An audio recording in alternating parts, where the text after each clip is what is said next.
بسم اللہ الرحمن الرحیم۔ السلام علیکم ورحمۃ اللہ وبرکاتہ۔ امید ہے سب بہن بھائی اور دوست ناظرین سب خیر خیریت سے ہوں گے۔ آج ہم ایک بہترین دعا کے بارے میں پڑھیں گے جو حضرت عبداللہ ابن عمر رضی اللہ تعالیٰ عنہ نے اس کا اہتمام کیا ہے، یعنی کہ آسمان کے دروازے کھول دینے والی دعا۔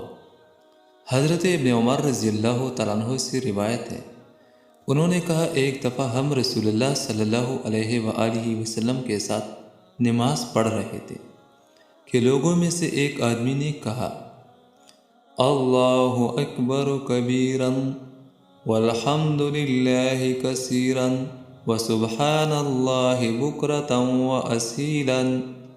رسول اللہ صلی اللہ علیہ وآلہ وسلم نے پوچھا، فلاں فلاں کلمہ کہنے والا کون ہے؟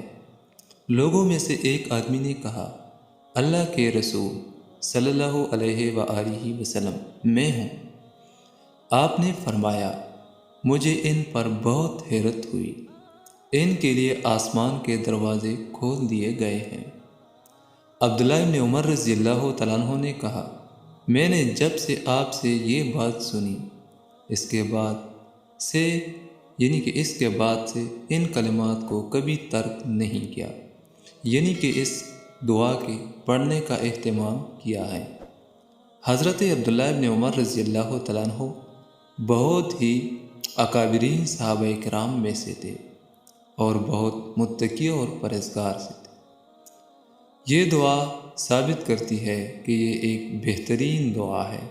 اللہ تعالیٰ اس پہ عمل کرنے کی توفیق نصیب عطا فرمائے۔ آمین ثم آمین۔